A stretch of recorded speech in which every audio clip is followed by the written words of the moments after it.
కవిత కవిత బయటకు వచ్చారు పాపం. బయటకు వచ్చి ఏం చేస్తున్నారు?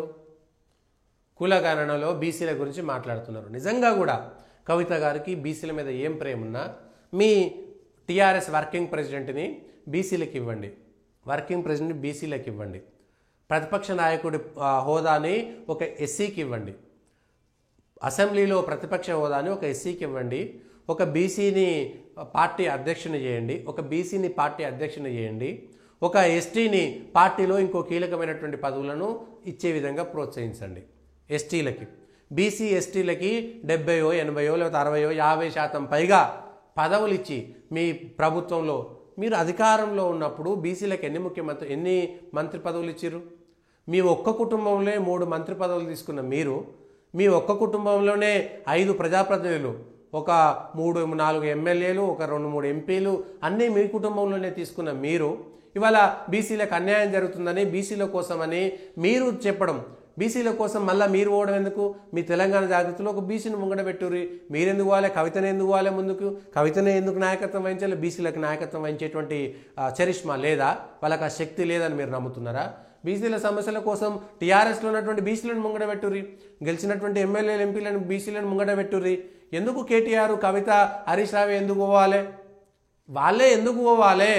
మీ పార్టీ అధ్యక్ష పదవిని ఒక బీసీకి ఇచ్చేయండి, మీ ప్రతిపక్ష హోదాలో ఉన్నటువంటి ప్రతిపక్ష స్థానాన్ని ఒక ఎస్సీకి ఇచ్చండి, ఒక ఎస్టీలకి మిగిలినటువంటి పదవులు ఇవ్వండి. 10 ఏళ్ల పాటు అధికారంలో ఉండి మహిళ అంటే కవిత, బీసీ అంటే హరీష్ రావు, ఎస్సీ అంటే కేటీఆర్, ఎస్టీ అంటే కేసీఆర్, ఇంతేనా? ఇంకెవరు లేరా?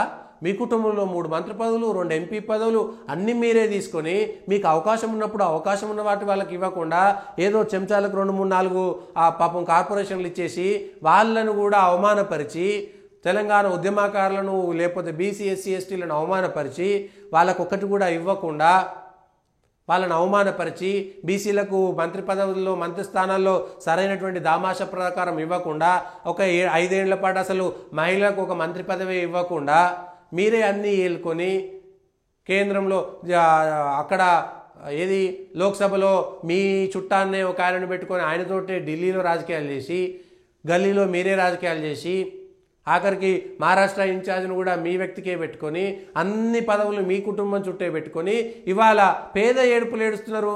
అసలు మీరు బీసీల కోసం నాయకత్వం వహించాల్సినటువంటి కర్మేం పట్టింది? అవసరమేమున్నది?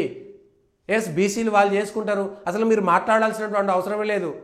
ఆ విషయానికి వస్తే బీసీలకు అన్యాయం చేసినటువంటి మీరు ముఖ్యమంత్రి పదవి ఇవ్వకుండా, మంత్రి పదవులు ఇవ్వకుండా, ఎమ్మెల్యే పదవులు ఇవ్వకుండా, లేకపోతే మీ పార్టీలో పదవులు ఇవ్వకుండా అవమానపరిచినటువంటి పార్టీ ఇవాళ బీఆర్ఎస్ పార్టీయా కాదా?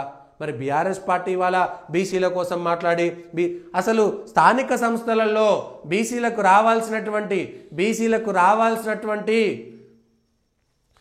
అది నిష్పత్తి ప్రకారం వాళ్ళకు రిజర్వేషన్లు ఇవ్వకుండా, సర్పంచులు ఎంపీటీసీలు కాకుండా, జెడ్పీటీసీలు కాకుండా, కార్పొరేటర్లు కాకుండా అడ్డుకున్నది టీఆర్ఎస్ పార్టీ కాదా? ముస్లింలకు 4% రిజర్వేషన్ ఇచ్చి బీసీల పొట్టగొట్టింది కాంగ్రెస్ బీఆర్ఎస్లు కాదా? మరి బీసీల మీద ప్రేమున్న ఏ బీసీ సంఘం వాడైనా, బీసీల గురించి మాట్లాడేవాడు ఎవడైనా సరే, వాడు బీసీ సంఘమైనా, వాళ్ళు టీఆర్ఎస్ వాళ్ళైనా, కాంగ్రెస్ వాళ్ళైనా, దమ్ముంటే ముస్లింలకు రాజ్యాంగేతరంగా రాజ్యాంగబద్ధంగా ఇవ్వలేదు, ముస్లింలకు రాజ్యాంగాన్ని తుంగలో తొక్కి 4% మతపరమైనటువంటి రిజర్వేషన్లు ఇచ్చినటువంటి మీరివాళ బీసీలకు మొట్టమొదటి ద్రోహులు. బీసీ సంఘాలకు సిగ్గుంటే, బీసీ నాయకులకు సిగ్గుంటే ముస్లింలకు రిజర్వేషన్లు ఇచ్చిన దాన్ని కొట్టివేసే విధంగా, తొలగించే విధంగా చర్యలు తీసుకోకుండా ఈడబ్ల్యూఎస్లకు ఇచ్చిర్రు, వాళ్ళకిచ్చిర్రు, వీళ్ళకిచ్చిర్రు. అరే నాయన, ఈడబ్ల్యూఎస్లు మన దేశం వాళ్ళు, మనకు సంబంధించిన వాళ్ళు నాయన, వాళ్ళకి సంబంధమే లేనటువంటి వాళ్ళకిచ్చి ఈ దేశాన్ని నాశనం చేసుకునేటువంటి ప్రక్రియ జరుగుతుంటే ఈడబ్ల్యూఎస్ కోసం మాట్లాడుతున్నారు. ఈ దేశాన్ని చీల్చినటువంటి వాళ్ళకు మనం ఇవాళ రిజర్వేషన్లు ఇచ్చి వాళ్ళని పెంచి పోషిస్తున్నాం. అది గుర్తుంచుకోవాల్సినటువంటి అవసరం ఉన్నది. అదే లేకపోతే ఇవాళ మనకు సంబంధించినటువంటి విషయంలో బీసీలకు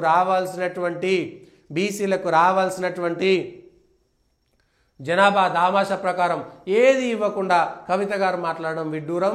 ఎవరు ఇవాళ పోయి ఏది లగచర్ల ఘటనకు వ్యతిరేకంగా మానుకోట దగ్గర ధర్నా చేసిరు టీఆర్ఎస్లు. ఇది ఇంకో విచిత్రం. మల్లన్న సాగర్లో మీ వ్యవహారం తీరుపైన క్షమాపణ చెప్పి లెంపలేసుకొని తప్పైపోయింది, మల్లన్న సాగర్లో ఏడ్చినటువంటి రైతుల కుటుంబాలకు, అక్కడ ఉన్నటువంటి ఆ ఖాళీ చేసినటువంటి గ్రామాల కుటుంబాలకు క్షమాపణ చెప్పిన తర్వాతనే లగచర్ల గురించి మాట్లాడేటువంటి అర్హత టీఆర్ఎస్ పార్టీ పొందుతుంది.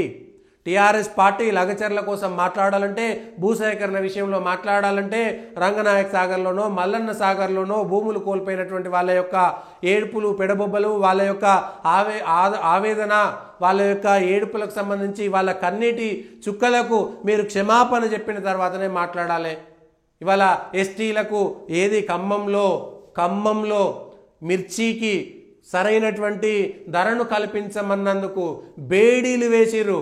ఏది గిరిజన రైతులకు బేడీలు వేసి జైల్లో వేసినటువంటిది టీఆర్ఎస్ సర్కారు. గిరిజనులకు బేడీలు వేసి జైల్లో వేసింది ఎందుకు? కేవలం పండించినటువంటి మిర్చి పంటకు దయచేసి మద్దతు ధర ఇవ్వండి అని చెప్పినందుకు వాళ్లకు బేడీలేసి జైలుకు పంపించింది టీఆర్ఎస్ పార్టీ. ఇవాళ గిరిజనుల కోసం మేము మద్దతు పలుకుతామనేటువంటి మాట పలుకుతున్నారు. ఇదెక్కడ అన్యాయము? దాని గురించి మాట్లాడలేకపోతున్నారు.